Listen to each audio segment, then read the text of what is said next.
J'ai toujours été fasciné par le macabre. Les histoires de peur, les mystères inexpliqués, les légendes urbaines, tout cela m'attirait d'une manière presque malsaine.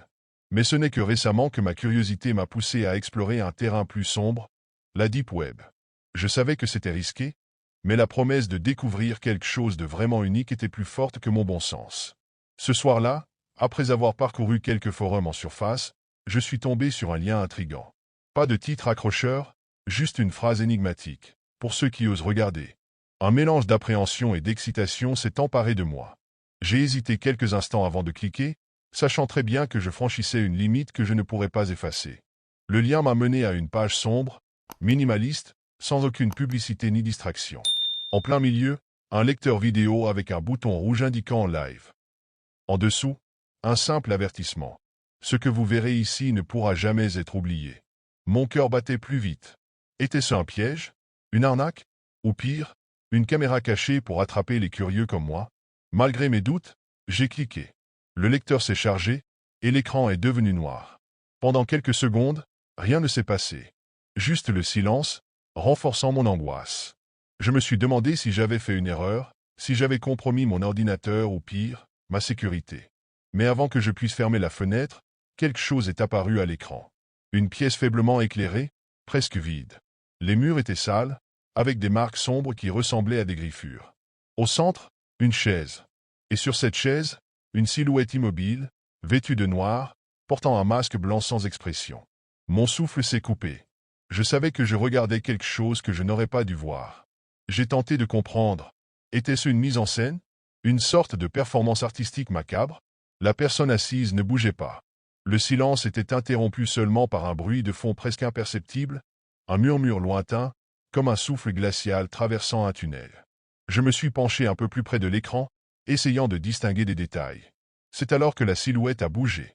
Lentement, presque imperceptiblement, elle a tourné la tête dans ma direction. Mon cœur s'est mis à battre à tout rompre. Je savais que ce n'était pas possible, mais j'avais l'impression qu'elle me regardait directement. Un frisson a parcouru mon dos. J'ai voulu fermer l'onglet, mais ma curiosité m'en empêchait. Quelque chose dans cette scène m'hypnotisait. Je savais que je jouais avec le feu, mais une partie de moi voulait voir jusqu'où cela irait. J'ai vérifié l'horloge sur mon bureau. Il était déjà presque minuit. Une drôle de sensation m'envahissait, comme si quelque chose dans l'air autour de moi avait changé. Mais je me suis convaincu que c'était juste mon imagination. Ce n'était qu'un live stream étrange, rien de plus. Alors que je revenais à l'écran, la silhouette s'était redressée légèrement. Cette fois, il n'y avait plus de doute. Ce masque blanc, ses yeux sombres derrière les trous, ils étaient fixés sur moi. Je ne pouvais plus détourner le regard, pris entre la peur et la fascination. L'écran est resté figé quelques secondes, la silhouette masquée immobile devant moi. J'étais sur le point de fermer l'onglet quand un bruit sourd a retenti dans le live stream. Un objet métallique est tombé quelque part dans la pièce où l'homme se trouvait. Il s'est levé, d'un mouvement lent et mécanique, et a quitté le champ de la caméra. Je me suis penché un peu plus vers l'écran, tentant d'apercevoir ce qu'il faisait hors de ma vue. Quelques instants plus tard, il est revenu, traînant quelque chose derrière lui. Mon estomac s'est noué lorsque j'ai réalisé que c'était une chaise. Une chaise en bois, vieille et abîmée, avec des cordes attachées aux accoudoirs. Il l'a placée au centre de la pièce, dans le champ de la caméra, et s'est assis à nouveau, comme s'il attendait quelque chose. Puis, sans prévenir, il s'est mis à bouger lentement ses mains. Sur la table devant lui, il a sorti un objet tranchant, un couteau. Pas un couteau de cuisine ordinaire, mais quelque chose de brut, comme une lame artisanale, rouillée et terrifiante. Il a commencé à graver des marques sur la surface de la table, produisant un bruit strident et insupportable. Ces symboles n'avaient aucun sens pour moi, des formes géométriques, des spirales et des croix tordues. Le silence pesant de la vidéo était entrecoupé par le grincement de la lame sur le bois. C'est alors que j'ai remarqué quelque chose d'étrange, des murmures. Ils étaient faibles, presque inaudibles, mais ils semblaient provenir de l'arrière-plan. J'ai monté le volume de mes écouteurs pour essayer de mieux entendre. Ces voix chuchotaient dans une langue inconnue, gutturale, et leur intensité augmentait progressivement. Soudain, l'homme masqué s'est arrêté net. Ses mains se sont immobilisées, la lame toujours enfoncée dans la table. Il a levé lentement la tête vers la caméra, et cette fois, j'ai eu l'impression que ses yeux, cachés derrière le masque, perçaient l'écran. Puis il a parlé. « Tu regardes encore » a-t-il murmuré, d'une voix grave et rauque. Mon cœur a raté un battement. Ce n'était pas possible. Il ne pouvait pas savoir que je regardais. C'était juste une vidéo en streaming? Non. Je me suis reculé de l'écran, comme si cette distance pouvait me protéger de ce qui se passait. Pourtant, une panique grandissante s'installait en moi. Il a continué, lentement, « Je sais que tu es là. » Sa voix semblait plus proche, presque à côté de moi. Je me suis retourné instinctivement, mais il n'y avait personne dans ma chambre. Mon souffle était court, et mes mains tremblaient sur le clavier. Je voulais fermer la fenêtre, mais le curseur de ma souris refusait de bouger. Chaque clic était inutile. L'onglet restait ouvert, la vidéo continuait. L'homme, toujours assis sur sa chaise, a repris. « Tu crois pouvoir fuir? Tu crois que c'est un jeu ?» À ce moment précis, l'écran a clignoté, et une nouvelle image est apparue. C'était ma chambre, exactement comme elle était à cet instant. La vue venait d'un angle que je ne reconnaissais pas, comme si une caméra invisible était placée là. Mon sang s'est glacé. Je n'étais plus un spectateur, j'étais devenu une cible. Le choc de voir ma chambre sur l'écran m'a paralysé. J'avais du mal à respirer, mon cœur battait si fort que j'entendais son écho dans mes oreilles. Je clignais des yeux, espérant que c'était une hallucination, mais l'image restait là, immobile. Une vue parfaite de mon bureau, de mon lit, des posters accrochés au mur. Tout était exactement comme je le voyais autour de moi. Puis, l'homme masqué est revenu à l'écran. Il s'était rapproché de la caméra. Cette fois, son masque semblait plus menaçant, presque vivant. Il a penché la tête sur le côté, comme un prédateur observant sa proie, et a murmuré « Tu ne peux pas te cacher ». Je me suis levé d'un bond, cherchant désespérément une caméra dans ma chambre. J'ai vérifié chaque recoin, derrière les livres, sous mon bureau, entre les rideaux. Rien. Pas la moindre trace d'un appareil. Pourtant, l'image de ma chambre continuait de s'afficher sur l'écran. Quand je me suis rassis, la vue sur le Livestream avait changé. C'était maintenant un gros plan de ma porte de chambre, vue de l'intérieur. Je pouvais voir la poignée, légèrement éclairée par la lumière de mon écran. Je me suis tourné vers ma porte, la gorge nouée. Elle était fermée, comme d'habitude. Mais sur l'écran, la poignée a bougé. Très lentement. J'ai sauté sur mes pieds, attrapant une lampe de chevet comme seule arme. Mon regard allait frénétiquement de l'écran à la porte. La poignée s'est mise à tourner un peu plus, puis s'est arrêtée net. Mon cœur battait à tout rompre.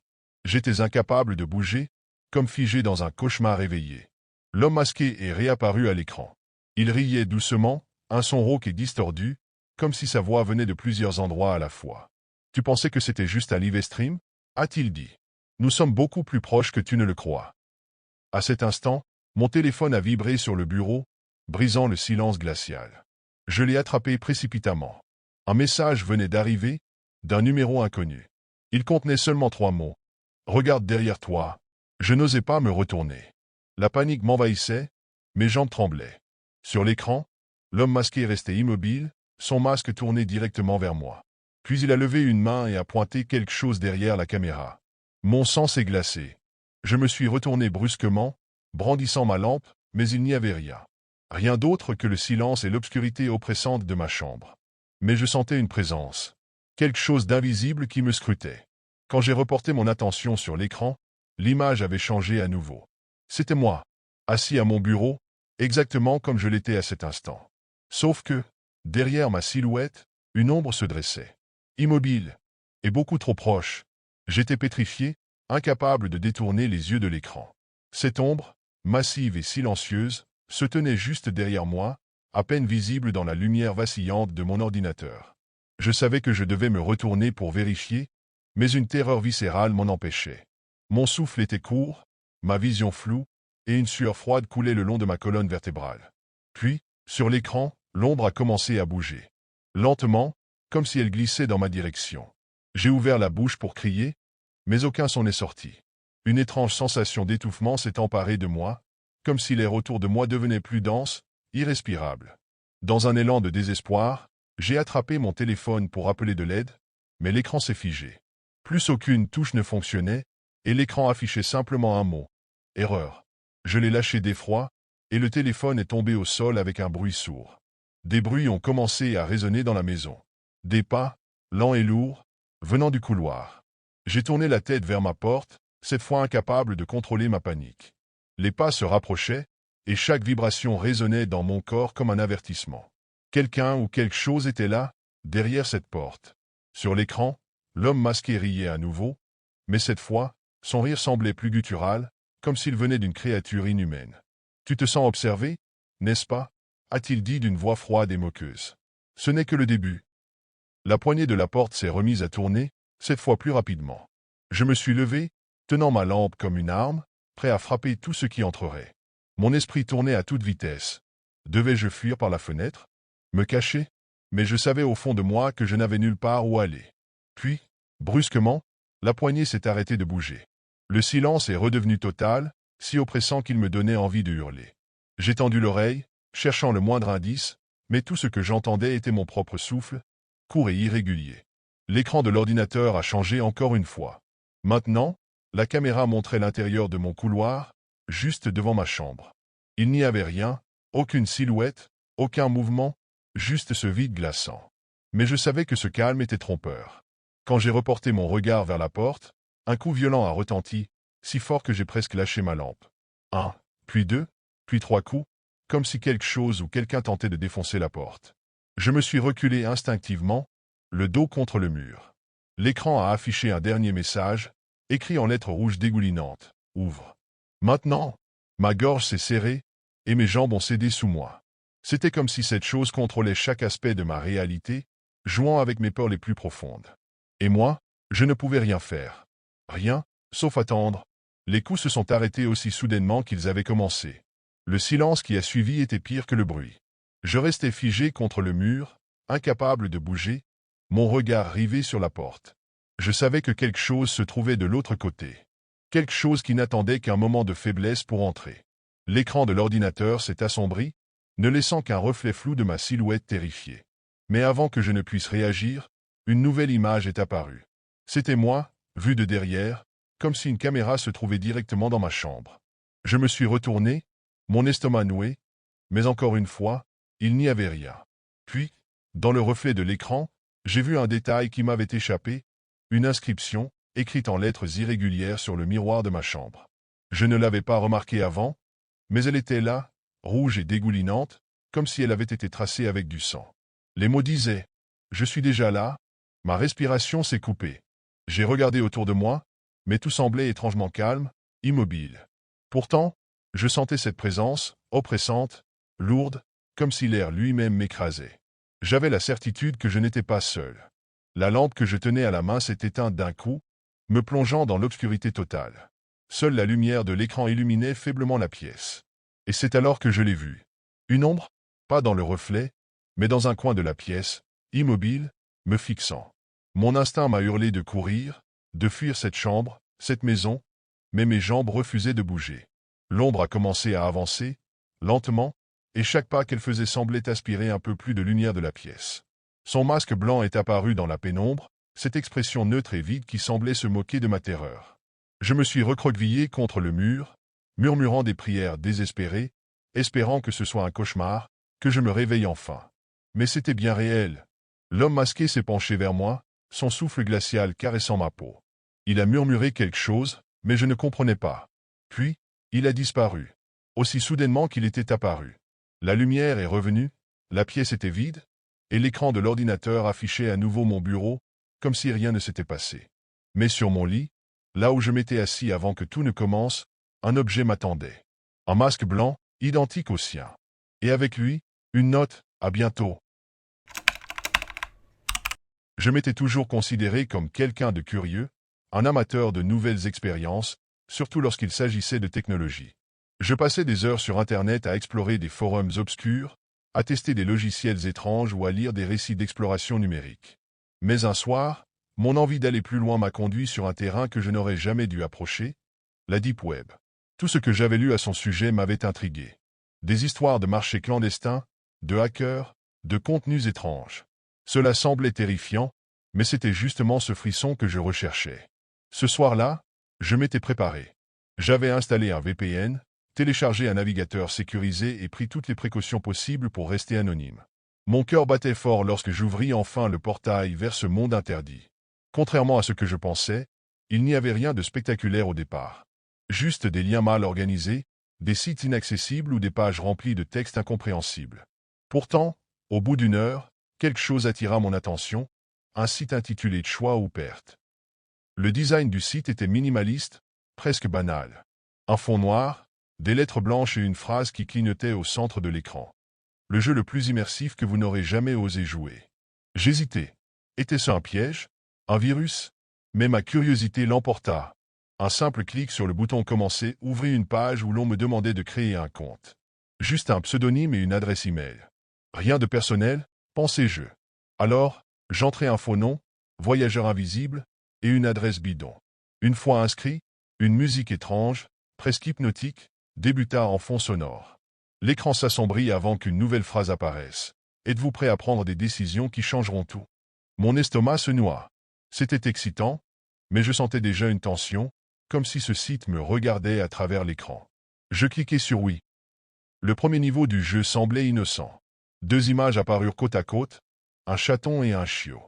En dessous, une simple question. Lequel sauveriez-vous? Je souris, trouvant cela presque ridicule après tout le mystère du site. Je cliquai sur le chaton, et l'image du chiot se déforma en une sorte de pixelisation étrange avant de disparaître. Un texte s'afficha, bonne décision. Continuez. Les choix suivants étaient tout aussi banals, choisir entre des paysages, des objets ou des mots abstraits. Mais à chaque clic, je ressentais une légère montée d'adrénaline, comme si une force invisible évaluait mes réponses. Puis, après une dizaine de choix, un changement subtil mais inquiétant survint. Les scénarios devinrent plus sombres. Une nouvelle question apparut. Une personne âgée ou un enfant? Qui mérite de vivre? Je fronçai les sourcils. Cette fois, le ton avait changé. Les images qui accompagnaient la question étaient si réalistes qu'elles me donnèrent un frisson. On voyait une vieille femme assise sur un fauteuil roulant, le regard vide, et un garçon d'environ 5 ans qui souriait timidement. Mon doigt hésitait sur la souris. Pourquoi un jeu poserait-il ce genre de questions? Je tentais de fermer l'onglet, mais le bouton ne répondait pas. Le site semblait verrouillé. Une nouvelle phrase apparut en rouge sur l'écran. Vous devez choisir. Sinon, les deux périront. Mon souffle s'accéléra. C'était absurde. Un simple jeu ne pouvait pas avoir de telles conséquences, mais l'atmosphère pesante me paralysait. Finalement, je cliquai sur l'image du garçon. Une animation sinistre suivit. L'image de la vieille femme sembla brûler lentement avant de disparaître dans un écran noir. Puis, en lettres blanches, vous avez choisi avec sagesse. Continuez. Je me sentis coupable, comme si j'avais vraiment causé du tort à cette femme fictive. Pourtant, je ne pouvais pas m'arrêter. Une part de moi voulait comprendre jusqu'où ce jeu irait. C'était peut-être une mauvaise décision, mais à cet instant, j'étais trop fasciné pour faire marche arrière. La progression dans le jeu était rapide. Chaque nouvelle étape devenait plus troublante que la précédente. Après la question de la vieille femme et du garçon, je me demandais ce qui m'attendait, mais je n'étais pas prêt pour ce que le jeu avait en réserve. L'écran s'assombrit à nouveau, et un bruit de battement, comme un cœur qui palpite, résonna dans mes écouteurs. Puis, un texte apparut lentement. Nous passons aux vraies décisions maintenant. Votre moralité sera testée. La première situation était simple, du moins en apparence. Une vidéo commença. On y voyait 2 personnes attachées à des chaises dans une pièce sombre, éclairée par une ampoule vacillante. Un homme d'âge moyen et une jeune femme, tous deux bâillonnés, avec des regards pleins de panique. Le texte en bas de l'écran disait « Un seul peut être libéré. L'autre sera perdu. Faites votre choix. » Je crus d'abord qu'il s'agissait d'acteurs, d'une mise en scène. Mais quelque chose dans leurs expressions, la peur brute, les larmes coulant sur leurs joues semblait trop authentique. J'hésitais. Je voulais croire que ce n'était qu'un jeu, mais une petite voix dans ma tête me disait que c'était plus que ça. J'essayais de réfléchir rationnellement. Ces personnes n'étaient sûrement pas réelles. Le jeu devait être conçu pour troubler les joueurs, pour les pousser à réfléchir à des dilemmes moraux. Mais cette logique ne suffisait pas à calmer mon angoisse. La minuterie en haut de l'écran commença à clignoter. 60. 59. 58. La panique monta en moi. Je devais choisir. Mes mains tremblaient alors que je survolais les 2 options. Libérer l'homme, libérer la femme. Pourquoi moi? Pourquoi devais-je porter ce fardeau? Finalement, presque par instinct, je cliquai sur Libérer la femme. L'écran changea instantanément. La vidéo montra l'homme, toujours attaché, tandis que des ombres obscures semblaient l'entourer. Il hurla, mais aucun son ne sortit. En une fraction de seconde, l'écran devint noir, et un texte apparut. Félicitations. Vous avez pris la bonne décision. Mon souffle était court. Même si je savais que c'était fictif, je ne pouvais pas m'empêcher de ressentir une immense culpabilité. Je voulais arrêter. Tout cela allait trop loin. Mais une autre phrase surgit sur l'écran. Vous ne pouvez pas quitter maintenant. Vous êtes indispensable. Un nouvel écran s'afficha, et cette fois, ce n'étaient plus des inconnus. Deux photos apparurent côte à côte. Mon collègue de travail, Julien, et ma voisine, une vieille dame qui m'offrait souvent des biscuits quand je passais devant chez elle. Mon cœur atteint un battement. Julien ou Madame Lambert. Qui vivra? Je sursautai et repoussai ma chaise. C'était impossible. Comment le jeu pouvait-il connaître ces personnes? J'éteignis immédiatement mon ordinateur, mais quelque chose d'étrange se produisit. L'écran de mon moniteur resta allumé, affichant la même question. Le tic-tac de la minuterie recommença. J'étais piégé. Le jeu ne me laissait aucune échappatoire. La lumière de l'écran semblait me transpercer, me rappelant que chaque seconde comptait. Je devais faire un choix, mais cette fois, je savais que les conséquences allaient me hanter. Après cette nuit-là, je ne dormis pas. Chaque fois que je fermais les yeux, je revoyais les visages de Julien et de Madame Lambert sur mon écran. Le jeu m'avait forcé à choisir, et même si je voulais croire que tout cela n'était qu'une illusion, mes tripes me disaient le contraire. Je passais la journée dans un brouillard, hanté par une seule question. Et si c'était réel? Le lendemain, alors que je buvais un café, mon téléphone vibra. Une notification de mon application d'actualité, un homme retrouvé mort chez lui dans des circonstances suspectes. En cliquant sur l'article, mon cœur s'arrêta. C'était Julien. La photo qui accompagnait l'article montrait son visage, souriant comme toujours, mais la légende précisait qu'il avait été découvert ligoté à une chaise, comme dans le jeu. Mes mains tremblaient tellement que je faillis lâcher mon téléphone. Ce n'était pas possible. Il n'y avait aucun lien logique entre ce jeu sur la Deep Web et la réalité. Pourtant, tout correspondait. La peur me submergea, et je décidai de vérifier si Madame Lambert allait bien. Je sortis précipitamment de chez moi et frappai à sa porte. Elle m'ouvrit presque immédiatement, avec son sourire chaleureux et un plateau de biscuits dans les mains. « Tu arrives juste à temps. Je venais de les sortir du four. » Ces mots me soulagèrent autant qu'ils me terrifièrent. Elle était en vie, comme si ma décision dans le jeu avait réellement eu un impact. Ce soir-là, j'essayais de tout rationaliser. Je voulais croire que la mort de Julien était une coïncidence, rien de plus. Mais alors que je réfléchissais, une notification apparut sur mon ordinateur, bien que je ne l'ai même pas allumé. Prêt pour le prochain niveau? Ma gorge se serra. L'écran s'illumina tout seul, affichant le site du jeu. Cette fois, pas d'introduction, pas de mise en scène. Une vidéo commença immédiatement. Je reconnus l'endroit. C'était mon immeuble, vu depuis l'extérieur. La caméra semblait posée juste devant ma fenêtre. Je bondis de ma chaise et courus vers la fenêtre. Il n'y avait rien dehors, aucune trace de caméra, mais l'idée que quelqu'un m'observait depuis ma propre maison me glaça le sang. Quand je retournai à l'ordinateur, un texte rouge clignotait. « Nous voyons tout. Vous êtes liés à nous maintenant ?» Paniqué, je tentai une fois de plus d'éteindre l'appareil, de débrancher les câbles, même de couper le courant dans mon appartement. Mais chaque fois que je regardais l'écran, le site était toujours là, intact, comme si rien ne pouvait l'arrêter. Et pire encore, le jeu continuait. Une nouvelle situation apparut, plus cruelle encore. Cette fois, il n'y avait pas de photos ou de vidéos, juste une adresse, celle de mon frère, Thomas. En bas de l'écran, une question. Jusqu'où iriez-vous pour protéger ceux que vous aimez?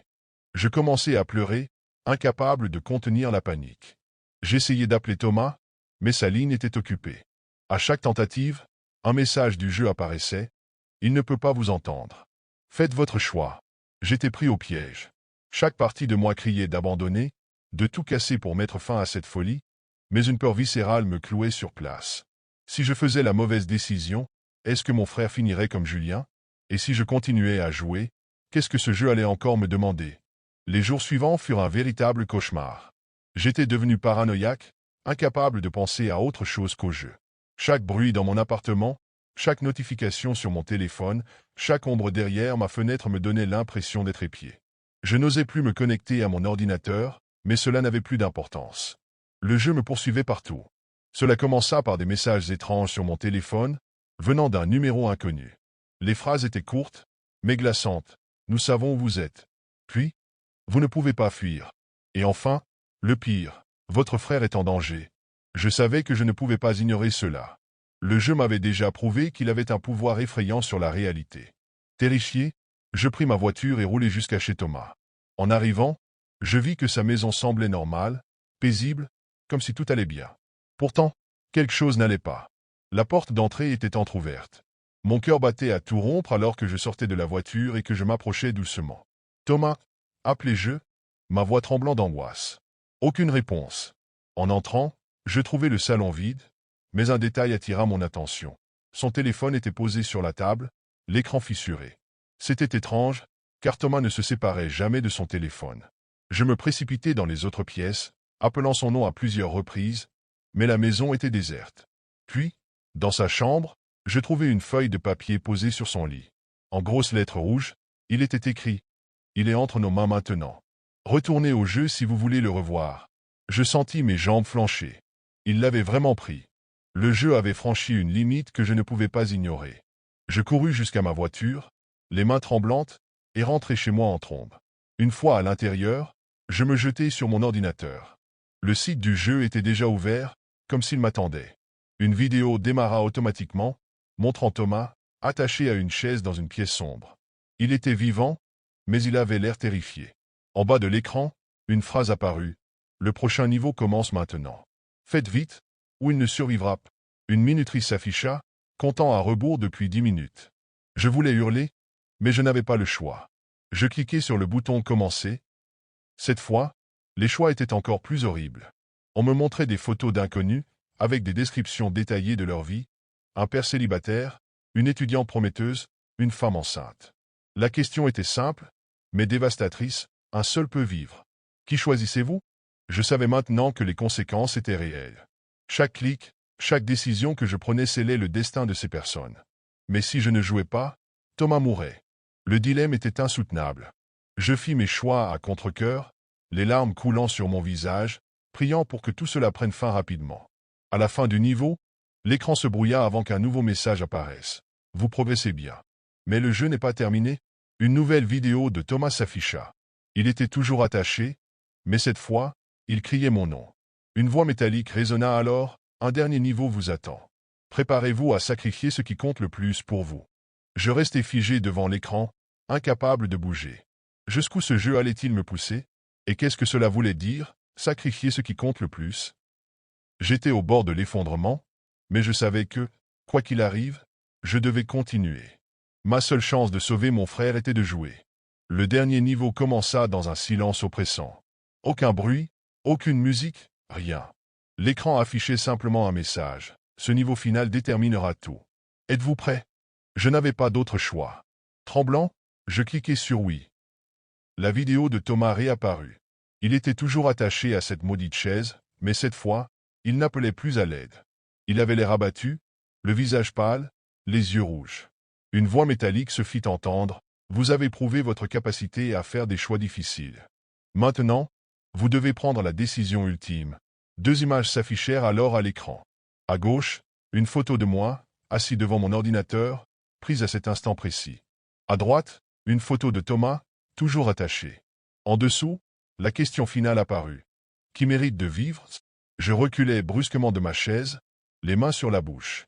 Mon cerveau se mit à tourner à toute vitesse. Ce n'était plus un jeu, c'était une condamnation. La voix reprit, implacable. Vous avez 5 minutes. Si vous ne choisissez pas, vous mourrez tous les deux. Je ne pouvais pas le croire. Comment pouvais-je être confronté à un tel choix? Sacrifier ma vie pour sauver mon frère, ou condamner Thomas pour survivre? Mes pensées se bousculaient. Si je choisissais de mourir, que garantirait que le jeu tiendrait sa promesse et le laisserait partir? Mais si je le condamnais, comment pourrais-je vivre avec moi-même? La minuterie clignotait. 04, 30, 04, 29, chaque seconde qui passait me rapprochait de l'inévitable. Je m'effondrais sur ma chaise, pleurant, hurlant à l'écran. Pourquoi? Pourquoi moi?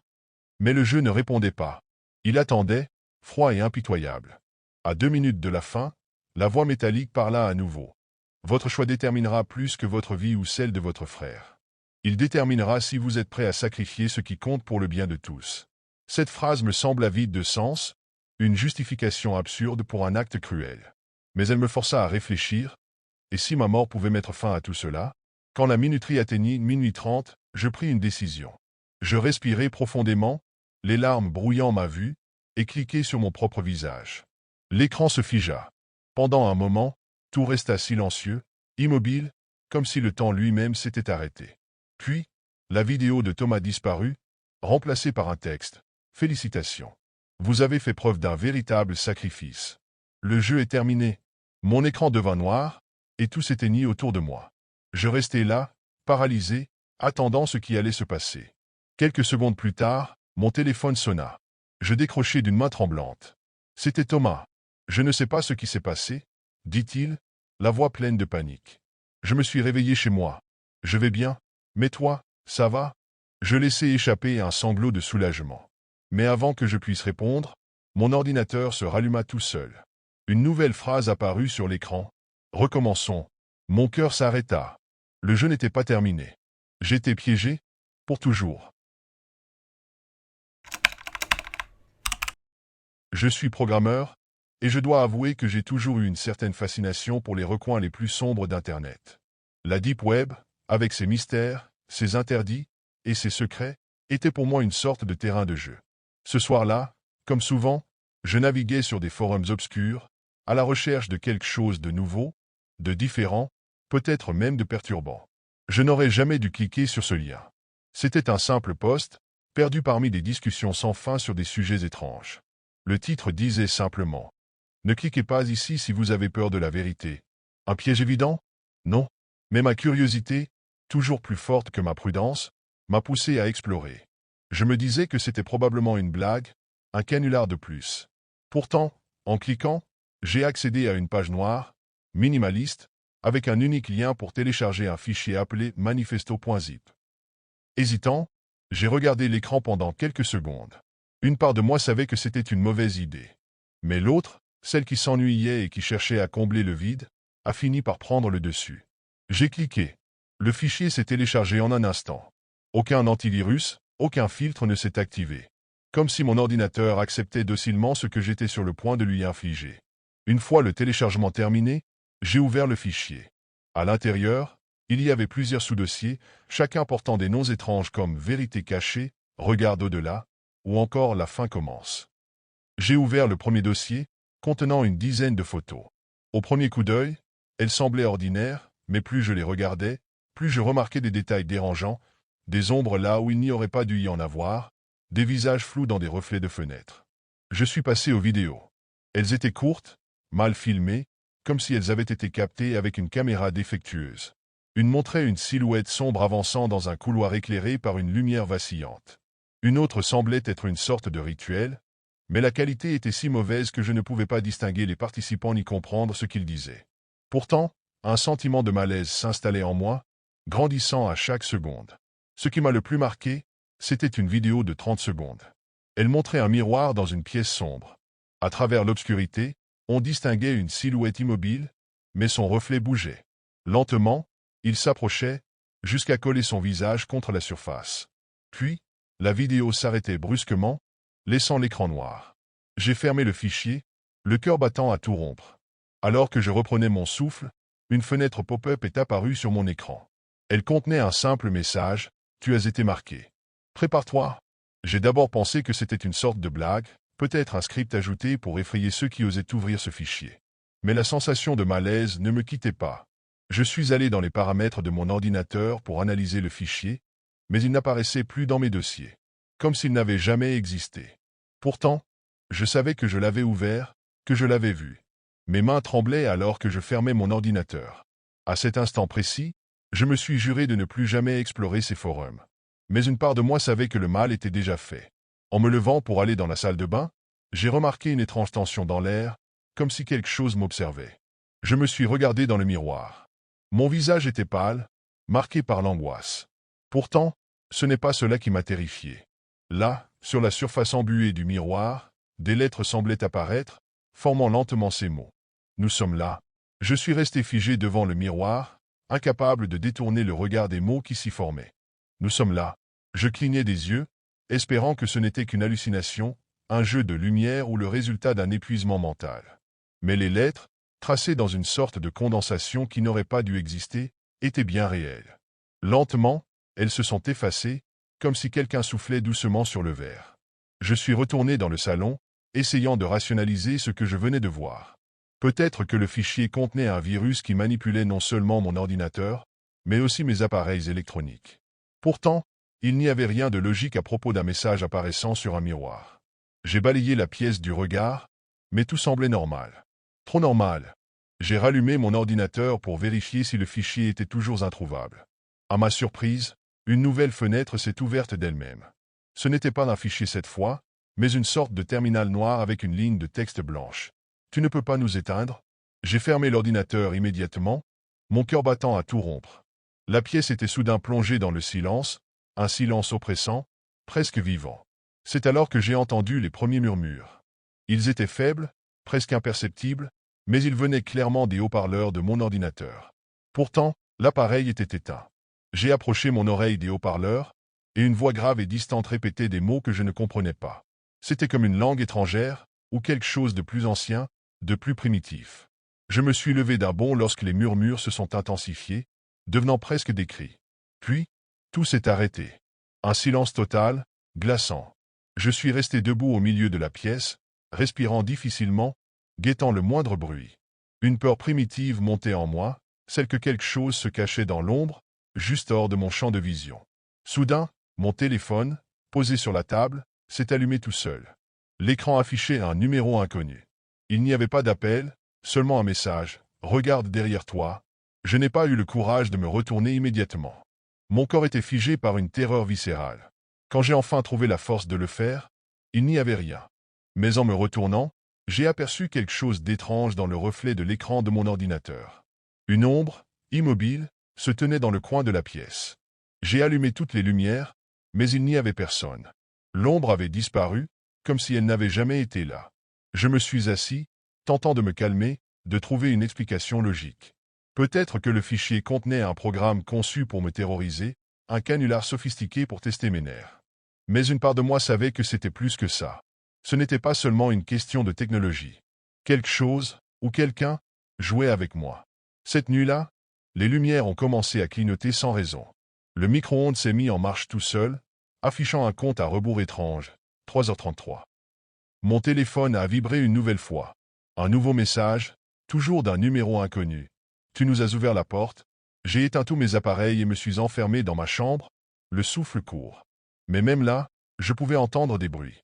Des pas, lents et lourds, résonnaient dans le couloir. Ils s'approchaient, mais il n'y avait personne dans la maison, sauf moi. Je n'ai pas dormi cette nuit-là. Chaque bruit, chaque ombre projetée par la lumière vacillante des lampadaires dehors semblait menaçante. Les pas dans le couloir avaient cessé, mais un silence oppressant pesait sur la maison, comme si elle retenait son souffle. À l'aube, je me suis aventuré hors de ma chambre, le cœur battant à tout rompre. Tout était en ordre, mais une sensation étrange flottait dans l'air, comme si quelque chose de fondamental avait changé.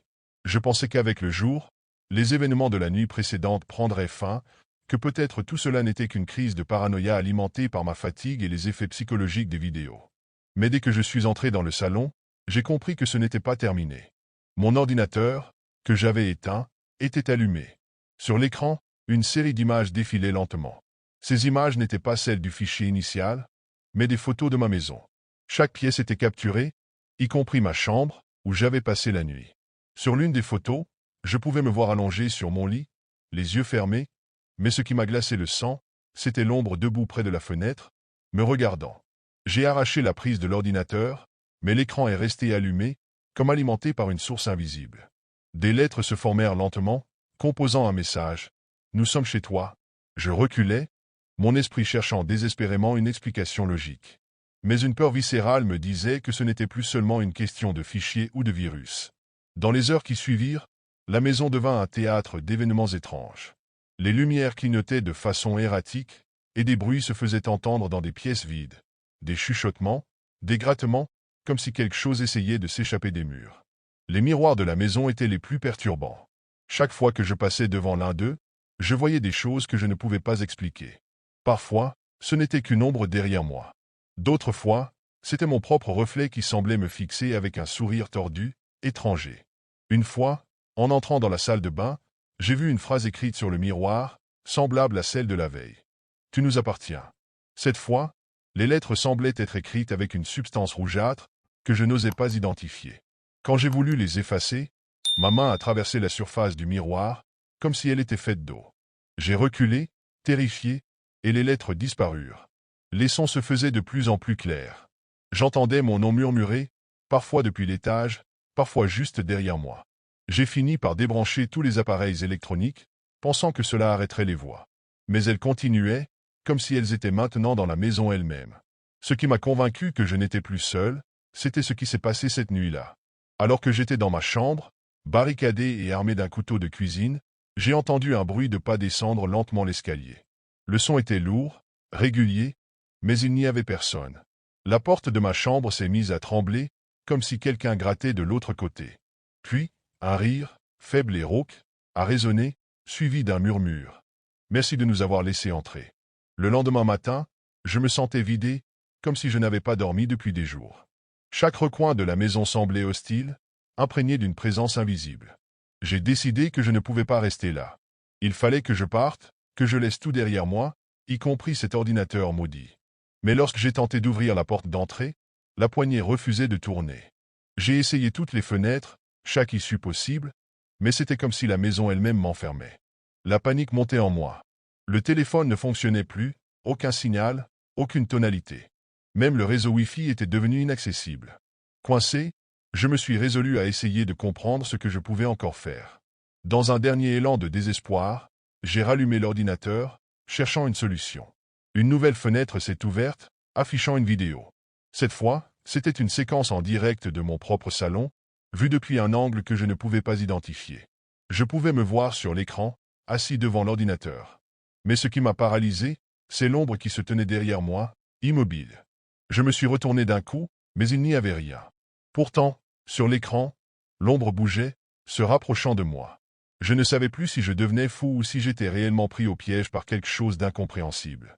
Puis la vidéo a cessé, remplacée par un texte « Regarde la vérité ». Une série de fichiers s'est alors ouverte automatiquement. C'étaient des vidéos, semblables à celles du début, mais avec une différence terrifiante, elles semblaient désormais liées à moi. Je pouvais y voir ma maison, ma rue, et même des séquences de ma vie quotidienne, filmées depuis des angles impossibles. L'une d'elles montrait une scène que je ne reconnaissais pas, moi, assis dans le salon, parlant avec une silhouette indistincte, mais ce n'était pas moi. Chaque vidéo renforçait cette impression d'être observé, manipulé. Certaines semblaient venir du passé, d'autres d'un futur qui n'avait pas encore eu lieu. Une en particulier m'a glacé le sang. Elle montrait ma chambre, en pleine nuit. Sur le lit, je dormais paisiblement, mais la caméra se tournait lentement pour révéler une silhouette penchée au-dessus de moi, me regardant avec des yeux vides, sans pupilles. La maison elle-même commençait à changer. Les murs semblaient se rapprocher, les ombres s'étiraient dans des angles impossibles. Des mots apparaissaient sporadiquement, gravés dans les murs ou flottant sur les miroirs. « Tu es à nous ». C'est alors que j'ai entendu des bruits venant du sous-sol. Je ne me souvenais même pas d'avoir un sous-sol. En ouvrant la trappe qui menait en bas, une odeur nauséabonde m'a frappé, mêlant moisissure et quelque chose de plus métallique, comme du sang. Je savais que je ne devais pas descendre, mais une force invisible semblait m'attirer. Les marches craquaient sous mes pieds, et plus je m'enfonçais, plus les murmures devenaient forts. Ils répétaient mon nom, scandant des mots incompréhensibles. Au fond du sous-sol, il y avait un vieil écran cathodique, illuminant la pièce d'une lumière blafarde. Sur l'écran, une dernière phrase s'afficha. « Viens à nous ». Puis, tout devint noir. Une force invisible me projeta contre le mur, et les murmures se transformèrent en hurlements. C'est là que j'ai compris que je ne pouvais plus fuir. Ils étaient là, tout autour de moi. Et cette fois, ils ne comptaient pas me laisser partir. Je me suis réveillé allongé sur le sol de ma chambre, tremblant et couvert de sueur. La lumière du matin filtrait à travers les rideaux, donnant à la pièce une apparence presque normale. Pendant un instant, j'ai cru que tout n'avait été qu'un cauchemar. Mais cette illusion a vite disparu. Sur le miroir en face de moi, écrit en lettres rougeâtres, un message glaçant. « Tu ne peux pas nous échapper ». J'ai immédiatement quitté la maison, laissant tout derrière moi, l'ordinateur, mes affaires, mon passé. Je n'ai emporté que ce que je portais sur moi, m'enfuyant sans me retourner. J'ai loué une chambre dans un motel à plusieurs kilomètres de là, pensant naïvement que m'éloigner suffirait à me libérer. Les premiers jours, tout semblait calme. Mais peu à peu, des signes de leur présence ont recommencé à apparaître. Le téléviseur de la chambre s'allumait tout seul en pleine nuit, diffusant des images floues et saccadées de mon ancienne maison. Mon téléphone, même éteint, affichait des notifications étranges. Des messages sans expéditeur, avec des phrases comme « Nous sommes là » ou « Tu es à nous ». Un soir, en revenant au motel après avoir essayé de chercher de l'aide sur des forums en ligne, j'ai trouvé un dessin griffonné sur la porte de ma chambre, un cercle entouré de symboles que je ne comprenais pas. En dessous, une phrase « Le rituel est commencé ». Mon cœur s'est glacé. Peu importe où j'allais, Il me suivait. C'est alors que j'ai compris une vérité terrifiante. Ce n'était pas ma maison qui était hantée, ni même l'ordinateur. C'était moi. Ce fichier, cette porte que j'avais ouverte, m'avait marqué d'une manière que je ne pouvais pas expliquer. Ils étaient maintenant en moi, comme une ombre attachée à mon âme. Les jours qui suivirent furent un enfer. Mon reflet dans les miroirs ne me suivait plus. Il bougeait légèrement différemment, me fixant avec des yeux qui n'étaient pas les miens. Chaque nuit, des grattements résonnaient sur les murs du motel, accompagnés de murmures qui grandissaient en intensité jusqu'à ce que je sois obligé de fuir une fois de plus. J'ai changé de ville, de pays, vivant en exil perpétuel, mais rien n'a changé. Les signes étaient toujours là, constants, comme une malédiction que je ne pouvais briser. Les lumières clignotaient où que j'aille, et je sentais toujours une présence derrière moi, invisible mais inéluctable. Un jour, j'ai reçu un dernier message sur mon téléphone, qui semblait venir de nulle part. Il disait « Accepte-le ». Je ne savais pas ce que cela signifiait, mais une partie de moi savait qu'il n'y avait plus d'échappatoire. Et maintenant, alors que j'écris ceci, je sens que leur emprise s'intensifie. Mon écran vacille, et des mots commencent à apparaître sans que je ne les tape. Tu ne fais qu'un avec nous. Si vous trouvez ce texte, sachez ceci. Ne téléchargez jamais quelque chose dont vous ignorez l'origine. Ne laissez pas votre curiosité vous guider dans des endroits où vous n'êtes pas censé aller. Parce qu'une fois que vous ouvrez la porte, elle ne peut plus être refermée. Et eux, ils ne partiront jamais. Je suis toujours attiré par les coins sombres et interdits d'Internet. C'est comme un défi pour moi, une façon de voir jusqu'où je peux aller sans me perdre. La Deep Web, avec ses forums anonymes et ses secrets bien gardés, est devenue une obsession. J'y vais souvent, pas pour chercher quelque chose de précis, mais pour ressentir cette adrénaline unique, ce frisson de l'inconnu.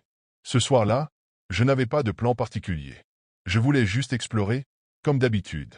En parcourant les pages, je suis tombé sur un lien étrange. Le titre était en lettres rouges, Les disparus qu'on oublie.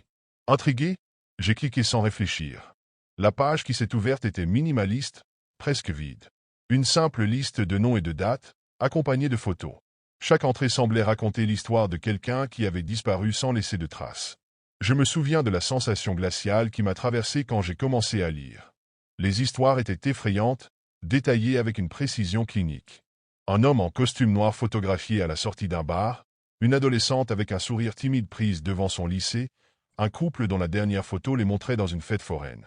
Tous avaient disparu, et personne ne savait pourquoi. Les utilisateurs du forum semblaient obsédés par ces cas. Chaque message débordait de théories, des réseaux criminels, des rituels occultes, des expérimentations secrètes. Certains allaient jusqu'à dire qu'il s'agissait d'un jeu macabre orchestré par des élites. Ce qui m'a marqué, c'était le ton des discussions. Pas de compassion, seulement une fascination froide, presque morbide. En scrollant, j'ai remarqué une section intitulée « Potentiel prochain ». J'ai hésité avant de cliquer. Ce genre de curiosité peut devenir dangereux, je le savais. Mais j'étais captivé, comme si une force invisible me poussait à en savoir plus. Quand la page s'est chargée, j'ai vu une nouvelle liste. Cette fois, ce n'étaient pas des disparus, mais des personnes encore vivantes. Des gens qui, selon les membres du forum, allaient bientôt disparaître. Les noms étaient accompagnés de photos, souvent prises à leur insu. Une femme dans un supermarché, un homme courant dans un parc, un adolescent attendant un bus. Tout semblait si banal, si réel. Puis, j'ai vu quelque chose qui a figé mon souffle.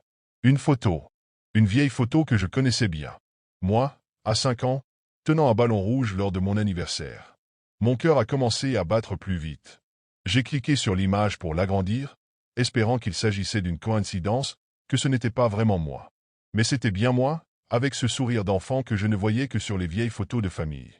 Je pouvais même distinguer le gâteau d'anniversaire en arrière-plan, un détail que seuls mes parents et moi étions censés connaître. Sous la photo, il y avait une simple phrase, « Il est presque prêt ». Je ne comprenais pas. Prêt pourquoi? Pourquoi cette image était-elle là? Mon esprit essayait de trouver une explication rationnelle, mais rien n'avait de sens. J'ai passé les heures suivantes à explorer le reste du forum, espérant trouver des réponses. Chaque clic m'entraînait plus profondément dans un abîme de peur et de confusion. Les discussions sur la section potentiel prochain étaient encore plus inquiétantes. Des membres parlaient de plans, de délais, comme s'il s'agissait d'une opération bien organisée. Je savais que j'aurais dû fermer mon ordinateur, mais je ne pouvais pas m'arrêter. Ce forum semblait savoir quelque chose sur moi, quelque chose que moi-même j'ignorais. Et cette idée m'effrayait plus que tout. En lisant les commentaires du forum, un sentiment d'oppression s'installait en moi. Je n'arrivais pas à détacher mes yeux de l'écran, même si chaque nouvelle découverte semblait rendre l'atmosphère de ma chambre plus lourde, plus suffocante. Je devais comprendre. Pourquoi cette photo de moi était-elle là? Comment quelqu'un avait-il pu l'obtenir? Je me suis aventuré plus profondément dans les pages du forum, espérant trouver une explication. Je suis tombé sur une autre image. Cette fois, c'était une photo prise dans le jardin de mes grands-parents. C'était moi, un peu plus âgé, probablement 6 ou 7 ans, jouant avec mon chien. La date inscrite sous l'image correspondait à un été où nous étions partis en vacances en famille. C'était impossible. Ces photos n'étaient dans aucun album public, elles n'étaient visibles que dans des albums rangés dans notre maison. Sous cette deuxième photo, un commentaire attirait mon attention. Le temps approche. À ce moment-là, une panique sourde a commencé à monter en moi. J'ai fermé la page et me suis éloigné de l'écran, mais cette phrase continuait de résonner dans ma tête. Qui étaient ces gens? Comment pouvaient-ils avoir accès à ces moments intimes de ma vie? Une notification a soudainement clignoté sur mon ordinateur. Un message privé. Je n'avais jamais reçu de message direct sur un forum de la Deep Web auparavant, et l'idée même que quelqu'un puisse me contacter dans cet espace me terrorisait. Le message était bref. Regarde autour de toi. Je me suis levé brusquement, scrutant la pièce dans laquelle je me trouvais. Tout semblait normal, mais cette phrase avait éveillé une paranoïa que je ne pouvais plus contrôler. Je suis allé vérifier les fenêtres, toutes fermées. La porte, verrouillée. Malgré cela, je ne pouvais m'empêcher de ressentir une présence, comme si quelqu'un m'observait. Je suis retourné à l'ordinateur, décidé à découvrir qui m'avait envoyé ce message. En rouvrant le forum, je me suis rendu compte que d'autres photos avaient été ajoutées dans la section potentiel prochain. Une d'entre elles était récente. Très récente. C'était une photo de ma maison, prise de nuit. Les lumières étaient allumées, et je pouvais voir l'ombre d'une silhouette à travers la fenêtre. Mon ombre? Mes mains tremblaient alors que je cliquais sur la photo pour voir les détails. Le fichier avait été téléchargé quelques minutes auparavant. Cela signifiait que quelqu'un était à proximité, assez proche pour me surveiller en temps réel. J'ai senti ma gorge se nouer. Je voulais appeler la police, mais une pensée glaçante m'a arrêté.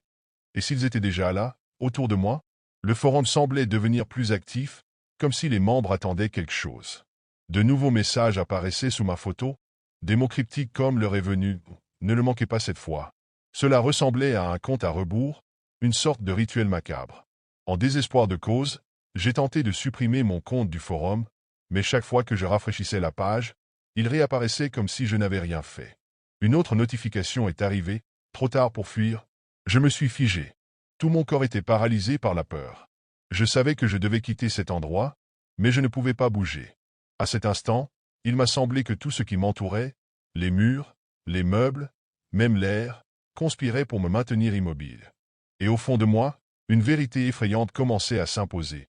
Ces gens savaient tout de moi, et je n'avais aucun moyen de leur échapper. Après avoir fermé l'ordinateur, je me suis laissé tomber sur mon lit, le souffle court.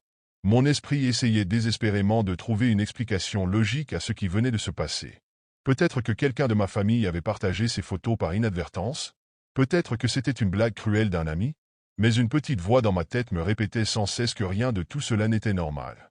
Quelques minutes plus tard, mon téléphone s'est mis à vibrer. Je l'ai saisi en espérant trouver un message rassurant, mais ce que j'ai vu m'a glacé le sang. C'était une photo de moi, prise à cet instant précis, assis sur mon lit, la tête dans les mains. La photo était accompagnée d'un simple texte « On t'a prévenu ?» Je me suis levé d'un bond et me suis précipité vers la fenêtre. Les rideaux étaient déjà tirés, mais j'ai quand même regardé à travers un petit interstice. La rue était déserte, seulement éclairée par le lampadaire vacillant en face de chez moi. Je n'ai vu personne. Pourtant, je savais que quelqu'un était là, quelque part, à m'observer. Je suis retourné à mon ordinateur, les mains tremblantes. Cette fois, je n'étais plus guidé par la curiosité, mais par un besoin de comprendre. Je voulais des réponses, quelque chose pour me dire que tout cela n'était qu'un malentendu. En rouvrant le forum, j'ai remarqué un nouveau message dans la section des potentiels prochains. Mon nom complet y figurait désormais, accompagné de l'inscription « Phase finale en cours ». La peur s'est transformée en terreur pure. J'ai essayé de garder mon calme, mais chaque recoin de ma maison semblait soudain hostile. Chaque bruit, même le plus anodin, résonnait comme un signal de danger imminent. C'est alors que j'ai entendu quelque chose qui n'aurait pas dû être là, un léger grincement provenant de l'étage inférieur. J'ai pris une lampe de poche et me suis avancé lentement vers les escaliers. Chaque pas me semblait interminable, comme si le temps s'étirait à l'infini. Quand je suis arrivé en bas, j'ai balayé la pièce principale avec la lumière. Rien ne semblait déplacé. Mais ce silence lourd, cette sensation d'être observé, ne me quittait pas. En revenant dans ma chambre, mon ordinateur s'était éteint tout seul. Je l'ai rallumé rapidement, et à ma grande horreur, le forum avait disparu de mon historique. C'était comme s'il n'avait jamais existé. Mais à ce moment précis, une autre notification est apparue sur mon écran. C'était une vidéo en direct. La vidéo montrait ma propre chambre, filmée depuis l'extérieur. J'ai regardé autour de moi, paniqué, cherchant la caméra, mais je ne voyais rien. La qualité de l'image était floue, mais je pouvais clairement distinguer ma silhouette à l'écran. J'ai senti mon cœur s'accélérer lorsque, dans un coin de la vidéo, une autre silhouette est apparue. Elle se déplaçait lentement, mais elle était là, juste derrière la fenêtre de ma chambre. Avant que je puisse réagir, la vidéo s'est coupée, laissant derrière elle un écran noir et une phrase. « Tu n'auras nulle part où te cacher ». Je me suis reculé jusqu'à heurter le mur, complètement terrifié. Je savais que je devais appeler quelqu'un, demander de l'aide, mais chaque fois que je pensais saisir mon téléphone, une peur irrationnelle m'envahissait. Ces gens, qui qu'ils soient, semblaient contrôler chaque aspect de ma vie, comme s'ils jouaient avec moi. Et je ne savais plus si j'étais encore en sécurité, même dans ma propre maison. Je ne pouvais plus rester dans ma chambre. Cette silhouette vue à travers la vidéo me hantait. Mon instinct me criait de partir, de quitter la maison immédiatement, mais une part de moi savait que fuir ne servirait à rien. Ces gens savaient tout de moi, ils avaient accès à mes photos, à mon adresse, et même à des endroits que je considérais comme privés. Pourtant, je devais tenter quelque chose. J'ai attrapé mon téléphone et mes clés avant de me précipiter dehors. L'air froid de la nuit m'a frappé au visage, mais cela n'a pas suffi à apaiser ma panique. Je regardais autour de moi, guettant le moindre mouvement dans l'obscurité. Les rues étaient désertes, mais cette sensation d'être observé persistait, comme une ombre invisible collée à mes pas. J'ai commencé à marcher rapidement, sans but précis. Mes pensées tourbillonnaient. Appeler la police? Que pourrais-je leur dire? Leur expliquer que des inconnus sur un forum de la Deep Web m'espionnaient? Ils me prendraient pour un fou. Chaque scénario me ramenait au même point. J'étais seul face à ce cauchemar. Après plusieurs minutes, je me suis arrêté devant un café ouvert 24h24. Les lumières fluorescentes et les quelques clients à l'intérieur me donnaient un semblant de sécurité. J'y suis entré, essayant de retrouver mon souffle. Je me suis assis à une table dans un coin, dos au mur, pour avoir une vue sur toute la salle. Mon téléphone a vibré. Hésitant, j'ai regardé l'écran. Un nouveau message, cette fois d'un numéro inconnu. « Tu ne peux pas leur échapper ?» Je sentais ma gorge se nouer. Comment pouvait-il encore savoir où j'étais? J'ai regardé autour de moi, mais les clients semblaient tous absorbés par leurs propres affaires. Aucun ne prêtait attention à moi, du moins en apparence. La serveuse est venue prendre ma commande, et son regard m'a mis mal à l'aise. Elle m'a fixé un peu trop longtemps, avec une expression que je ne parvenais pas à déchiffrer. Était-ce de la curiosité, ou savait-elle quelque chose? J'ai commandé un café, mais mes mains tremblaient tellement que je n'aurais pas pu boire quoi que ce soit.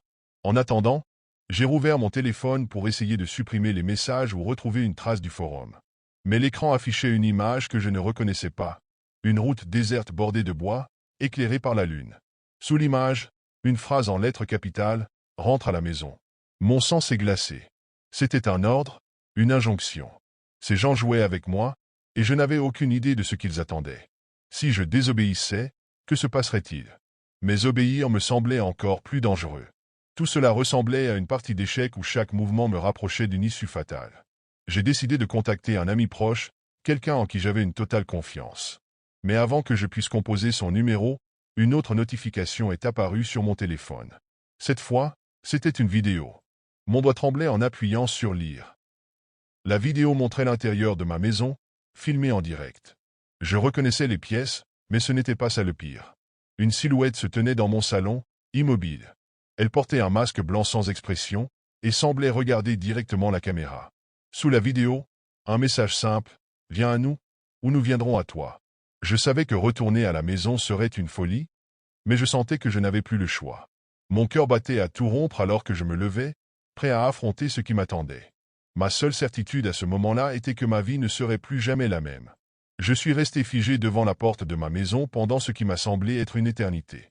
La rue était étrangement calme, et les ombres projetées par les lampadaires vacillants semblaient danser autour de moi. L'idée de franchir cette porte me terrifiait, mais je savais que je n'avais plus d'option. Leur message était clair, si je ne venais pas, il viendrait. J'ai ouvert la porte doucement, le bruit du mécanisme résonnant dans le silence oppressant. L'intérieur était plongé dans l'obscurité, mais quelque chose n'allait pas.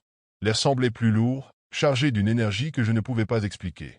Je pouvais sentir une présence, une force invisible qui me clouait sur place. En avançant prudemment dans le couloir, chaque pas faisait craquer le sol sous mes pieds. Je suis arrivé au salon, là où la silhouette masquée avait été vue dans la vidéo. La pièce était vide, mais sur la table basse, un objet m'attendait, un dossier épais avec mon nom écrit en lettres rouges sur la couverture. J'ai ouvert le dossier, et mon souffle s'est coupé. À l'intérieur, il y avait des dizaines de photos. Moi enfant, adolescent, adulte. Certaines avaient été prises à mon insu, dans des lieux que je ne reconnaissais même pas. Il y avait aussi des copies de mes relevés bancaires, des emails imprimés, des conversations privées. Il savait tout de ma vie. Absolument tout. Puis, au fond du dossier, j'ai trouvé une lettre manuscrite.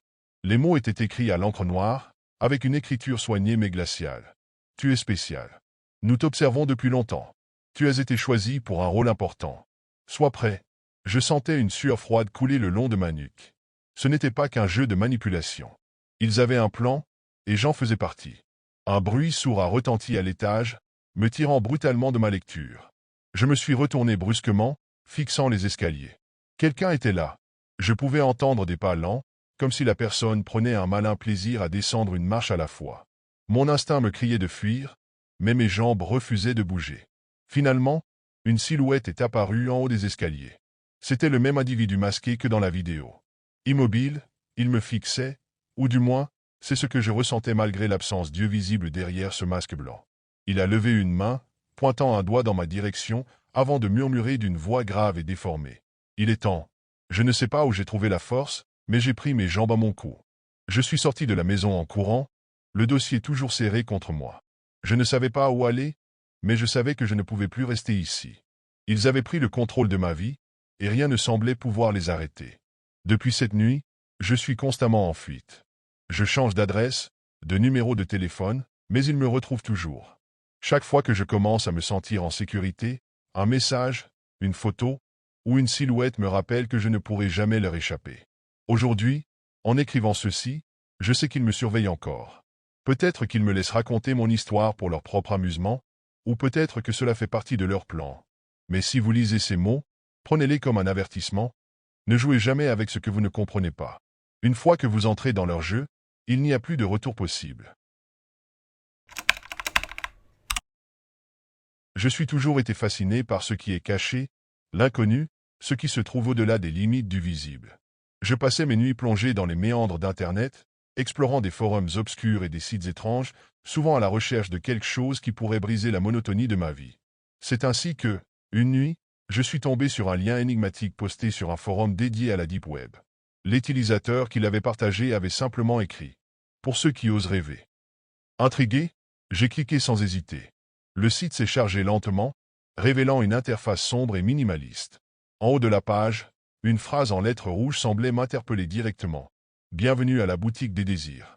Votre souhait, notre prix. » Tout semblait mystérieusement simple. Une boîte de texte où inscrire son souhait, un bouton pour soumettre, et un système de paiement en crypto-monnaie. Pas de détails, pas d'explication sur le fonctionnement, juste cette promesse intrigante. Je me suis demandé si c'était une farce, une de ces arnaques typiques de la Deep Web.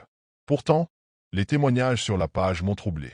Des dizaines de messages anonymes racontaient comment leurs souhaits avaient été exaucés, certains de manière presque miraculeuse. J'ai retrouvé ma fille disparue, disait l'un. Ma dette a été effacée du jour au lendemain, affirmait un autre.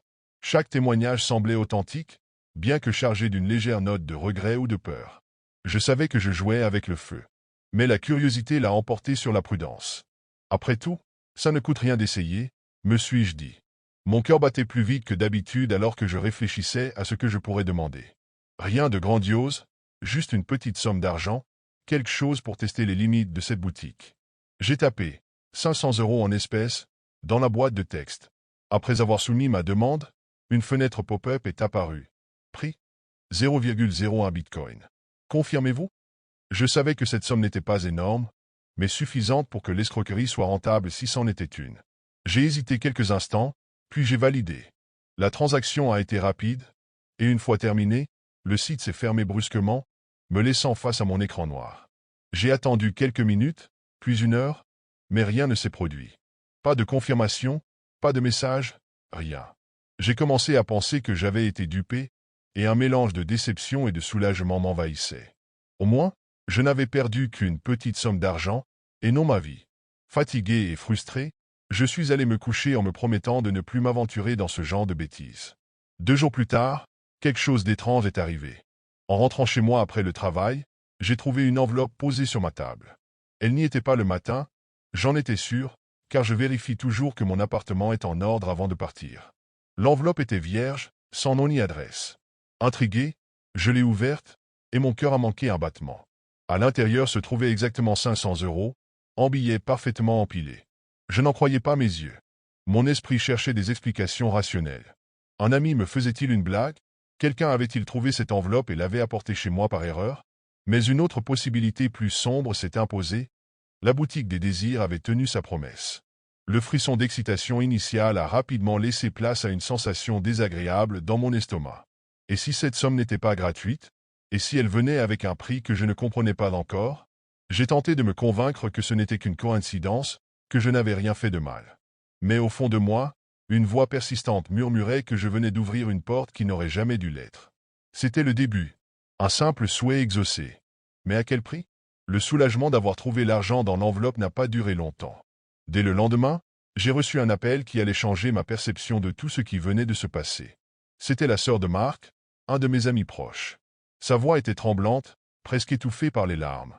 Elle m'a annoncé que Marc avait eu un accident. Une chute étrange depuis les escaliers de son immeuble. Il était mort sur le coup.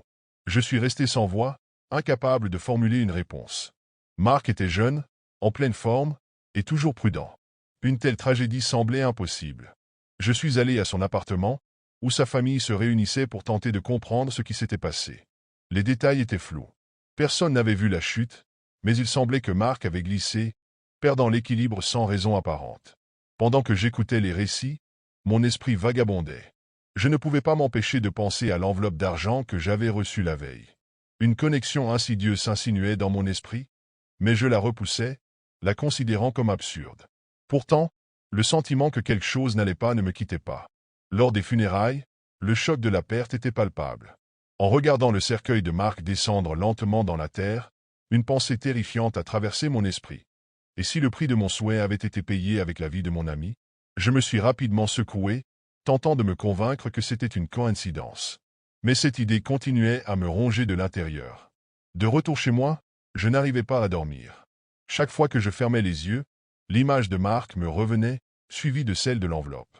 Incapable de rester inactif, j'ai rallumé mon ordinateur et tenté d'accéder à la boutique des désirs. Peut-être pourrais-je trouver des informations, des indices qui expliqueraient ce qui se passait. Mais le site était introuvable. Peu importe les mots-clés ou les liens que je cherchais, tout semblait avoir disparu.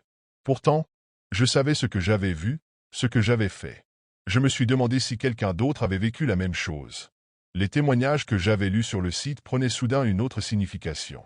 Ces gens semblaient heureux de leur souhait exaucé, mais pourquoi certains avaient-ils mentionné un prix?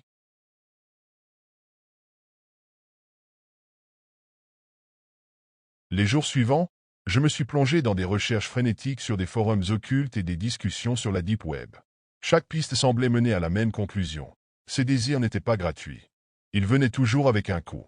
Et ce coût n'était jamais payé par celui qui faisait le souhait, mais par quelqu'un d'autre, choisi apparemment au hasard.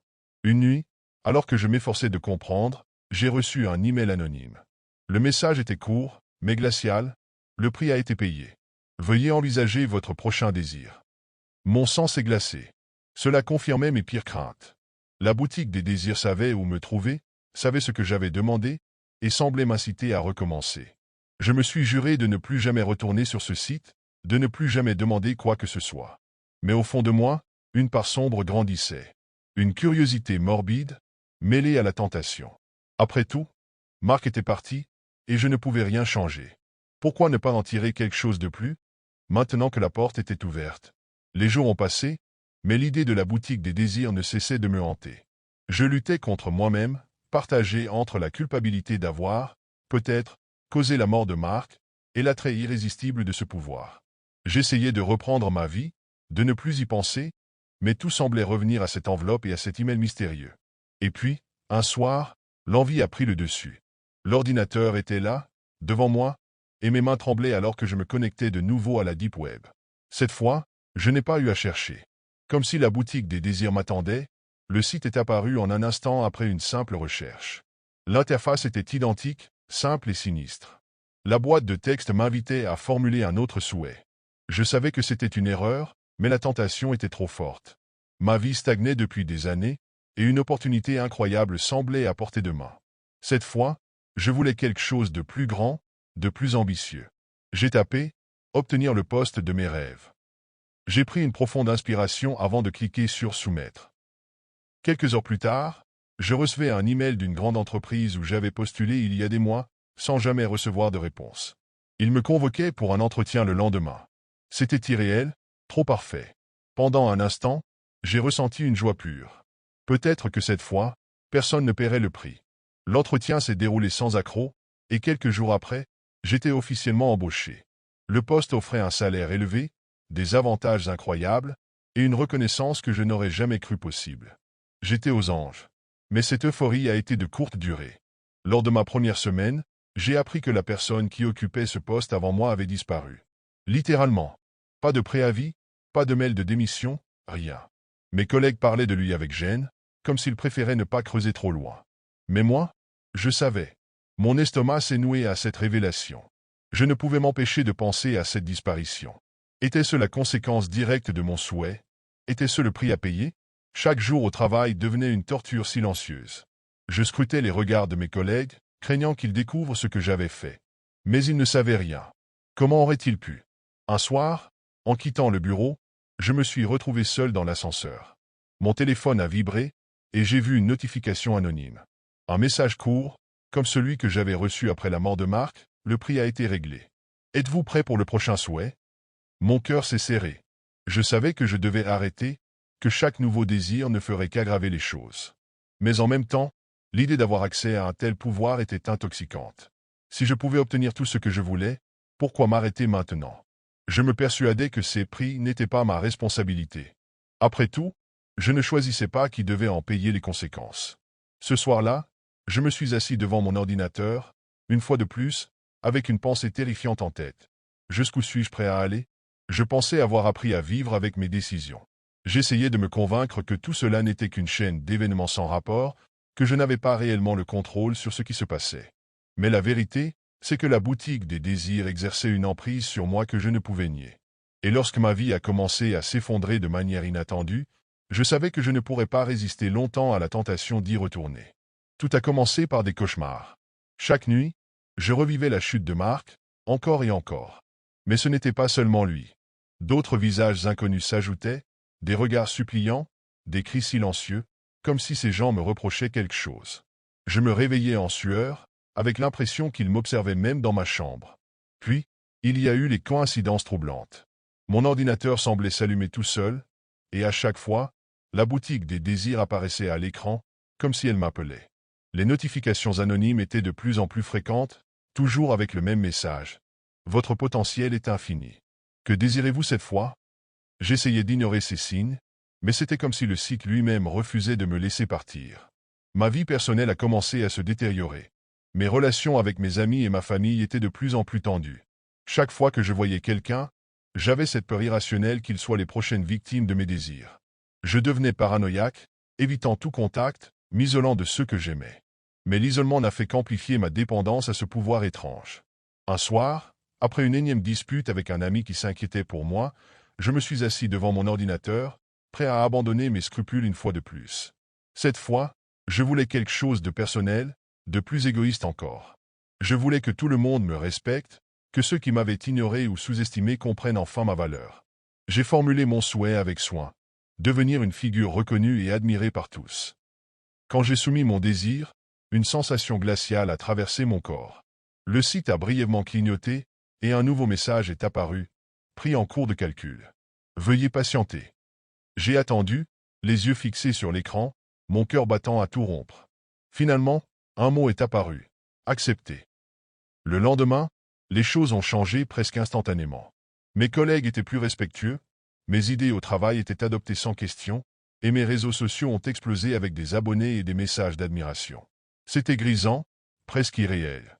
Mais, comme toujours, le prix n'a pas tardé à se manifester. Le soir même, j'ai appris que mon ancien professeur, un homme que j'admirais profondément et qui avait joué un rôle crucial dans ma carrière, avait été victime d'un accident étrange. Un incendie avait ravagé sa maison, le laissant grièvement blessé. La coïncidence était trop grande pour être ignorée.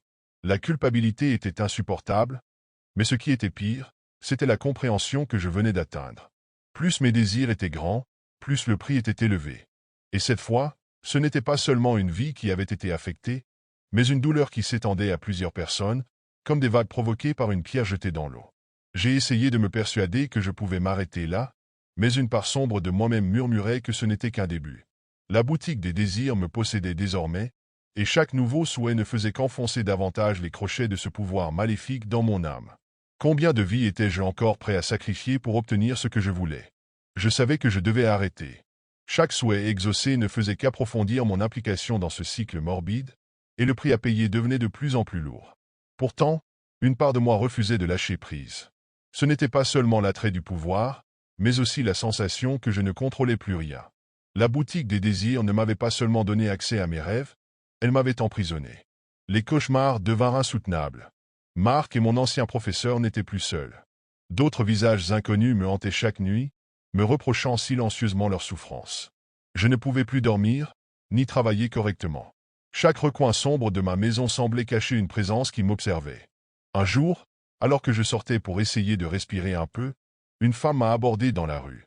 Elle avait un regard perçant, presque inhumain, et m'a dit d'une voix basse mais autoritaire, « Tu es allé trop loin. Tu crois que ça n'aura pas de conséquences ?» Avant que je ne puisse répondre, elle disparut dans la foule, me laissant tremblant. Ce soir-là, j'ai juré de ne plus jamais utiliser le site. J'ai éteint mon ordinateur, les débranché, et même scellé le modem pour éviter toute tentation. Mais la boutique avait d'autres plans. Peu importait ce que je faisais, des notifications anonymes continuaient d'apparaître sur mon téléphone, sur ma télévision, même sur les écrans dans la rue. Il reste tant à désirer. Pourquoi t'arrêter maintenant? Finalement, un événement brisa ce qu'il restait de ma volonté. Un ami proche, l'un des derniers à encore me parler, eut un accident de voiture. Il survécut, mais à peine. En visitant l'hôpital, j'ai appris que son accident avait coïncidé avec l'heure exacte où j'avais reçu ma dernière notification du site. C'était la confirmation que je redoutais, même sans formuler de souhait, j'étais maintenant une partie de ce système infernal. J'ai alors décidé de tenter l'impossible, mettre fin à la boutique des désirs. Mes recherches sur la Deep Web m'ont conduit à des forums obscurs où d'autres personnes affirmaient avoir eu des expériences similaires. Beaucoup parlaient de l'impossibilité de s'en libérer. Certains mentionnaient des rituels ou des sacrifices pour briser le lien, mais personne ne semblait avoir réellement réussi. Un des messages m'a particulièrement marqué. Une fois que vous avez ouvert la porte, elle ne se ferme jamais. Mais vous pouvez essayer de la verrouiller, si vous êtes prêt à payer le prix ultime. Le message était signé par quelqu'un qui se présentait comme l'ancien propriétaire. Cela signifiait qu'il y avait une issue, mais elle était terrifiante. La solution proposée était simple et macabre, sacrifier son propre souhait. Cela signifiait renoncer à tout ce que j'avais obtenu et subir les conséquences de chaque décision. Pire encore, je devrais offrir ma propre vie en dernier paiement, pour briser définitivement le lien avec la boutique. Je n'étais pas prêt à mourir. Pas encore. Mais je savais que tant que je vivais, les autres continuaient de souffrir à cause de mes choix. Alors, j'ai pris une décision que je n'aurais jamais cru possible. J'ai rouvert le site une dernière fois. J'ai formulé mon souhait final, effacez tout ce que j'ai fait. Prenez ce que vous voulez de moi, mais arrêtez cette malédiction. Un message est apparu immédiatement, souhait accepté. Préparez-vous. Depuis ce moment, tout s'est effondré. Mon poste a disparu, mes amis m'ont tourné le dos, et mon corps a commencé à s'affaiblir. Je suis assis ici, à écrire ces mots, sachant que ma fin est proche. Mais peut-être que c'est mieux ainsi. Peut-être que ma mort mettra fin à ce cercle vicieux. Et si vous lisez ceci, je vous en supplie, ne cherchez jamais la boutique des désirs. Tout ce que vous croyez vouloir a un prix, et ce prix est toujours plus élevé que ce que vous pouvez imaginer. Je me souviens de cette soirée particulière, lorsque l'ennui m'a poussé à chercher quelque chose d'inattendu sur Internet. J'avais toujours été un peu sceptique envers les sites étranges, ceux qui se cachent dans les recoins sombres du web, mais cette fois-là, quelque chose me poussait à y aller. Un site nommé Confessionnaire sombre a attiré mon attention. Le nom, en lui-même, était suffisant pour éveiller une curiosité morbide. Je n'avais aucune idée de ce que j'allais y trouver. Le site avait une allure plutôt inquiétante. Un fond noir avec des lettres rouges sang. Rien de trop sophistiqué, mais assez pour me faire sentir une étrange gêne. Un avertissement apparaissait en haut de la page, en lettres blanches. Chaque confession a un prix. Je n'avais pas vraiment prêté attention à cette phrase à ce moment-là. Peut-être que l'adrénaline d'explorer l'inconnu m'avait fait ignorer ce détail. En cliquant sur l'entrée, j'ai vu défiler une série de messages anonymes. Des gens confessant des choses horribles, des secrets qu'ils avaient gardés cachés, des pensées sombres qu'ils n'osaient partager ailleurs. Certains parlaient de trahison, d'autres de vol, mais ce qui m'a frappé, c'était la fréquence des confessions concernant des crimes violents. Il y avait des détails si précis, des dates, des lieux, des noms. Je me suis demandé combien de ces confessions étaient réellement vraies. Au fur et à mesure de ma lecture, une sorte de malaise m'envahissait. Une partie de moi voulait quitter ce site, mais l'autre, plus curieuse, voulait en savoir plus. C'est alors qu'une fenêtre pop-up est apparue, m'invitant à découvrir des secrets plus proches de moi. Un message simple, découvre les secrets qui te concernent. J'ai hésité pendant un instant, mais cette curiosité insatiable a pris le dessus. Je n'avais aucune idée de ce que cela allait signifier. Je ne savais même pas comment le site pouvait savoir des choses sur moi. Mais en cliquant sur ce lien, un froid glacial m'a envahi. Le site a généré une page avec des informations sur ma famille, des détails que seul quelqu'un d'intérieur pourrait connaître. Je l'ai lu à voix haute, presque incrédule, comme si je voulais confirmer que ce n'était pas un cauchemar. Il y avait des noms, des dates, des adresses, des événements. Et puis il y avait cette mention étrange à propos de mon oncle, un homme que je connaissais à peine. Il était marqué comme étant impliqué dans un crime, le meurtre de quelqu'un qui avait disparu il y a des années. Mon cœur s'est mis à battre plus fort. C'était une information que je n'avais jamais entendue auparavant. Jamais. Mais le site semblait trop précis. Il mentionnait des détails sur l'enquête, des éléments de preuve qui coïncidaient avec des événements réels. Je n'arrivais pas à croire ce que je voyais. Je suis resté là, figé, à regarder l'écran pendant un long moment, le cerveau en ébullition. Je savais que mon oncle avait eu quelques démêlés avec la justice dans le passé, mais jamais je n'avais entendu parler de quoi que ce soit d'aussi grave. La page du site ne montrait aucun détail sur la victime, seulement des dates et des indices, comme une sorte de code que je ne pouvais pas comprendre. C'était comme si quelqu'un avait recueilli des informations sur ma famille, et maintenant, il me les jetait à la figure. J'ai voulu fermer la fenêtre, mais un autre message est apparu, encore plus inquiet. Tu veux savoir plus, ou tu veux fuir? C'était comme si le site me parlait directement, comme si mes hésitations étaient perçues en temps réel. Mais avant même que je ne puisse réagir, le site a automatiquement affiché d'autres informations. D'autres secrets. Des informations qui concernaient encore ma famille, mais aussi moi-même. Il semblait que le site savait des choses sur moi que je n'avais jamais partagées avec quiconque. C'était comme si ce site m'avait pris dans un piège, comme si mes propres secrets étaient maintenant à la merci de cet endroit obscur. Je ne savais pas comment il faisait, mais tout semblait si réel, si personnel. J'ai eu une sensation étrange dans l'estomac, comme si je venais de découvrir quelque chose que j'aurais mieux fait de ne jamais savoir. Mais il était trop tard. J'ai cliqué sur le bouton de retour, espérant fuir ce site dérangeant, mais au lieu de cela, une nouvelle page s'est ouverte. Cette fois, un message flippant s'affichait en grand. « Tu veux savoir plus ?» J'ai hésité, mais la curiosité m'a poussé à accepter. Je pensais qu'il s'agissait simplement d'un autre jeu, une sorte de piège pour m'attirer davantage. Mais rien ne m'avait préparé à ce qui allait suivre.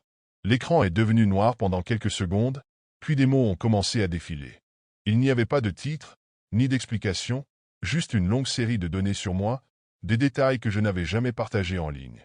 Mon adresse, le nom de mes proches, même les endroits où j'allais habituellement, étaient tous inscrits là, comme si le site avait fait un suivi de ma vie privée. Puis, quelque chose d'encore plus troublant est apparu, une section avec des dates et des événements, tous liés à des moments très spécifiques de ma vie. Mais ce n'était pas tout. La page s'est mise à défiler lentement, révélant des secrets que je n'avais jamais partagés avec personne. Des souvenirs enfouis. Des erreurs que je pensais avoir oubliées. Le site semblait connaître les conversations que j'avais eues avec mes parents, les rires et les disputes qui avaient eu lieu dans ma maison, des choses qui n'étaient écrites nulle part. Comment était-ce possible? Comment ce site pouvait-il savoir autant de détails personnels? L'un des secrets révélés m'a fait frissonner. Un détail concernant ma famille, quelque chose que je croyais être un secret bien gardé, un crime. Je n'avais jamais su toute l'histoire, mais j'avais entendu des murmures. Apparemment, un membre de ma famille, un oncle que je ne voyais jamais, était impliqué dans un homicide. Le site l'avait décrit avec une précision alarmante. Le nom de la victime, l'endroit exact où cela s'était produit, et même des détails sur l'enquête. C'était plus que je ne pouvais supporter. Je n'arrivais pas à détacher mes yeux de l'écran. Le site semblait avoir accès à chaque recoin de ma mémoire, chaque petit secret enfoui dans les tréfonds de mon esprit. C'était comme si le site ne se contentait pas de divulguer ce que je savais déjà, mais il allait encore plus loin, dévoilant des informations que je n'avais jamais confiées à personne. Le plus effrayant était que j'avais l'impression que le site en savait plus sur moi que moi-même. C'était comme une entité capable de pénétrer mon âme. Mais ce n'était pas tout. En bas de la page, un autre message est apparu. Tu es prêt à aller plus loin? C'était une invitation, mais aussi un avertissement. Je me suis senti piégé. D'un côté, je voulais fuir, tout fermer, mais une étrange fascination m'empêchait de quitter l'écran. Le site semblait me manipuler, me tirer vers lui, comme une toile d'araignée invisible dont je ne pouvais plus me défaire. Je savais qu'il n'était plus question de simple curiosité. C'était devenu quelque chose de bien plus sinistre. J'ai commencé à scroller encore plus bas, comme poussé par une force extérieure. À chaque nouvelle révélation, mon cœur battait plus vite. Des secrets personnels, des blessures passées, des moments que j'avais soigneusement enterrés refaisaient surface. Le site semblait remuer chaque petit morceau de mon histoire, chaque petit détail qui m'avait toujours échappé. J'étais en train de perdre pied, d'être dépossédé de mon propre passé, un morceau à la fois. À un moment donné, une autre fenêtre a surgi. Un message m'avertissant que les secrets doivent être partagés. Le site ne se contentait plus de simplement révéler mes secrets, il me forçait maintenant à les confesser.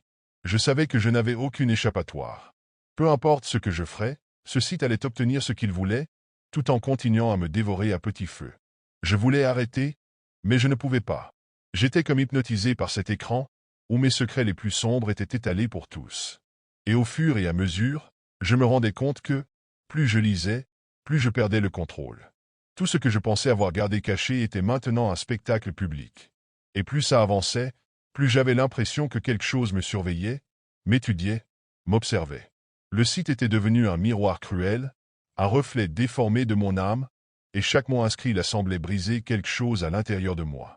Mais l'horreur la plus totale n'était pas ce que je lisais. Non, l'horreur était que ce site, cette entité, semblait être en train de tordre ma réalité. Je savais que j'étais en train de sombrer dans quelque chose que je ne pouvais pas contrôler, mais malgré la terreur qui me serrait la poitrine, je continuais à défiler l'écran.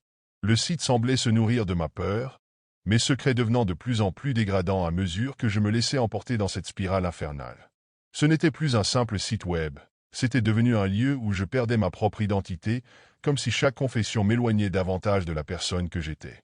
Quand le texte a cessé de défiler, une nouvelle page est apparue, et cette fois-ci, elle était différente des précédentes. Il n'y avait plus de secret personnel à découvrir. Non, cette fois, c'était un appel à l'action, une requête. Le message disait simplement « Il est temps de donner ce que tu as pris ». Je n'avais aucune idée de ce que cela signifiait, mais une petite voix dans ma tête me disait de quitter le site immédiatement, de fermer tout et de tout oublier. Mais une autre part de moi, la même qui m'avait poussé à explorer ces recoins sombres, me disait de continuer, de comprendre ce que cela signifiait. J'ai pris une profonde inspiration et j'ai cliqué sur le lien. C'était une erreur. Dès que je l'ai fait, l'écran a viré au rouge vif, presque aveuglant. J'avais l'impression d'être plongé dans un monde différent, un endroit où la réalité n'avait plus de prise. Le site ne se contentait plus d'exposer mes secrets. Il me forçait à les partager, à tout dévoiler. Mais ce n'était pas tout. Une section entière de la page était dédiée à des personnes que je n'avais jamais rencontrées, des étrangers, des utilisateurs anonymes, et des noms que je ne reconnaissais pas. Ces personnes semblaient recevoir des informations sur moi que je n'avais pas encore partagées. Comment pouvaient-ils savoir ces choses? Je regardais en état de choc le message qui suivait. Maintenant, tes secrets sont à nous. Puis il y eut un autre lien, un lien qui m'invitait à partager à mon tour. C'était comme une malédiction qui se transmettait, un secret collectif qui ne cessait de croître. Le site ne voulait pas seulement que je partage, il voulait m'asservir, me manipuler, comme si j'étais devenu un rouage dans un système beaucoup plus vaste et plus terrible que ce que j'avais pu imaginer. J'ai vu que d'autres utilisateurs avaient déjà partagé leurs secrets. Leurs messages étaient cryptés, mais je pouvais lire des bribes de ce qu'ils avaient écrit. Des histoires sordides, des confessions qui ne semblaient pas seulement désespérées, mais aussi dangereuses. C'était comme si chacun de ces secrets appartenait à quelque chose de plus grand, une entité qui tirait profit de l'ombre qui nous entourait. Je ne pouvais plus m'échapper. Je sentais mon cœur s'accélérer. Chaque nouveau message, chaque nouvelle confession qui défilait sur l'écran semblait rendre ma situation plus oppressante. Les informations, les confessions, se superposaient, devenaient plus terrifiantes. Et je n'avais plus la moindre idée de qui contrôlait tout cela. Et pourquoi maintenant mes propres secrets étaient en train d'être révélés à des inconnus? Pourquoi était-il en train de se jouer de moi de cette manière? Mais il y avait un autre aspect que je ne comprenais pas tout de suite. Le site, qui était supposé être un simple exutoire pour ceux qui cherchaient à se libérer de leur fardeau, semblait maintenant avoir une existence propre. C'était comme s'il avait pris vie. Chaque détail, chaque confession semblait l'alimenter davantage, et je me rendais compte que chaque minute passée sur ce site me rapprochait de quelque chose de plus sinistre. Je voulais absolument quitter, je voulais sortir de ce site et effacer tout ce que j'avais vu. Mais à chaque fois que je tentais de fermer la fenêtre, l'écran devenait plus agressif, des avertissements apparaissant, me disant que quitter maintenant entraînerait des conséquences. Des messages qui me disaient de rester et de participer. Mais participer à quoi, exactement? Pourquoi ce besoin de faire partie de cette entité sombre et étrange qui semblait se nourrir de mes peurs et de mes secrets? Je me suis senti de plus en plus piégé. Chaque fois que je croyais que c'était la fin, quelque chose d'encore plus terrifiant m'attendait. Le site semblait me suivre, et plus je m'enfonçais, plus il révélait de nouvelles couches de ma propre existence. C'était comme un puzzle, une énigme macabre que je ne pouvais pas résoudre, une toile d'araignée dont je devenais chaque jour une proie plus vulnérable. Et ce qui me terrifiait le plus, c'était l'idée que plus j'acceptais de découvrir, plus je devenais une partie intégrante de ce monde obscur. J'ai ressenti un frisson glacé me parcourir l'échine lorsque, soudainement, l'écran s'est assombri. Le site ne m'offrait plus de simples pages avec des secrets ou des révélations, mais une série de messages étranges et incompréhensibles. Les lettres semblaient se tordre sous mes yeux, se bousculer, comme si le texte lui-même était vivant. Le message qui s'afficha en grand sur l'écran disait « C'est à tourner maintenant ». Une étrange pression, une lourde sensation d'inconfort, m'envahit alors. J'étais pris au piège. J'ai voulu fermer tout, tout effacer, mais chaque tentative d'évasion semblait rendre la situation encore plus insoutenable. La fenêtre se fermait puis se réouvrait instantanément. À chaque nouveau message, je sentais que quelque chose me tirait davantage dans cette spirale. Un autre message apparut, un avertissement qui disait « Ne lutte pas, tu fais déjà partie du jeu ». Je n'arrivais pas à comprendre. Ce site, ce que je croyais être une simple curiosité en ligne, était en train de me consumer, de me manipuler, de me forcer à participer d'une manière que je n'avais jamais imaginée. Je tentais de retrouver un semblant de contrôle, mais l'écran continuait de se remplir de plus en plus de révélations. Cette fois, c'était plus personnel, plus accablant. Le site dévoilait des éléments de ma vie intime que je n'avais partagés avec personne, des événements que j'avais voulu effacer à jamais. Chaque détail qui apparaissait était une forme de torture psychologique, un rappel cruel de tout ce que j'avais cherché à oublier. Mais à mesure que je voyais les secrets se dévoiler, je réalisais que ce n'était pas simplement mon passé qui était exposé. C'était un contrôle total de ma personne, une invasion de mon esprit. Un autre message apparut, une question cette fois. Prêt à offrir ton propre secret? J'ai eu un instant d'hésitation. Je savais que ce n'était pas ce que je voulais, mais je ne pouvais pas me retenir. Une voix, aussi faible et lointaine soit-elle, me disait que je devais participer, que ce n'était pas une simple option mais une exigence. Si je voulais quitter ce site, je devais offrir quelque chose en retour. Je devais, moi aussi, contribuer au mécanisme sinistre de ce site. Le problème, c'était que je n'avais pas de secret à offrir. J'avais déjà révélé tout ce que je savais, tout ce que je pensais être mes plus grandes faiblesses. Mais en y repensant, je me suis rendu compte que j'avais oublié quelque chose, une ombre de mon passé que j'avais enfouie profondément. Une nuit, il y a des années, j'avais fait quelque chose que j'avais juré de ne jamais revivre. C'était un incident où ma colère m'avait poussé à faire du mal à quelqu'un, un moment que je regrettais amèrement. Je ne voulais plus jamais y penser. Mais maintenant, ce souvenir était réanimé, comme si le site était capable d'explorer chaque recoin de mon esprit, chaque pièce sombre où je pensais être à l'abri. Je suis resté là, paralysé, un froid glacé m'envahissant. Tout ce que j'avais fait pour tenter de m'échapper semblait futile. Et, petit à petit, je comprenais. Ce site ne cherchait pas seulement à connaître mes secrets. Il voulait m'amener à les exposer moi-même, à les revivre, à les vivre à nouveau. Il ne s'agissait pas simplement de dévoiler mon passé, mais de me contraindre à en faire partie, à en accepter les conséquences. J'ai regardé le message à l'écran, me sentant plus misérable à chaque seconde. Je n'avais aucune échappatoire. Les secrets sont faits pour être partagés, m'a dit le message. Mais ce n'était pas tout. Un autre texte est apparu immédiatement après. Tu as déjà commencé. Il est trop tard pour faire marche arrière. Un vertige m'a saisi. J'étais déjà trop loin dans cette histoire. C'était comme si le site avait pris le contrôle de mon esprit, me poussant à me dévoiler, à me soumettre. Et, alors que la douleur mentale devenait presque insupportable, une idée encore plus terrifiante me traversa l'esprit. Et si le site ne se contentait pas de récolter mes secrets? Et s'il avait des moyens d'influencer ma réalité? De manipuler mes actions à travers ce qu'il savait de moi? Ce n'était pas qu'un site anonyme ou une simple plateforme. Il semblait être un réseau vivant, une entité numérique qui grandissait à travers chaque information, chaque mot, chaque confession. C'était à ce moment-là que je compris l'ampleur de l'horreur dans laquelle je m'étais impliqué. Ce n'était pas seulement un site qui révélait des secrets. Ce site était un prédateur, une entité numérique qui se nourrissait des peurs humaines, de la vulnérabilité et des désirs les plus sombres. Il n'y avait plus d'échappatoire possible. Je suis resté là, immobile, le regard fixé sur l'écran. Mon cœur battait de plus en plus vite, chaque seconde me semblant une éternité. Je savais que quelque chose était en train de se produire, mais je ne pouvais pas l'arrêter. Le site, cette entité numérique, avait pris le contrôle total. Il était en train de me façonner, de me remodeler, de me forcer à faire ce que je n'avais jamais cru possible. Et je n'avais aucune idée de ce qui allait suivre.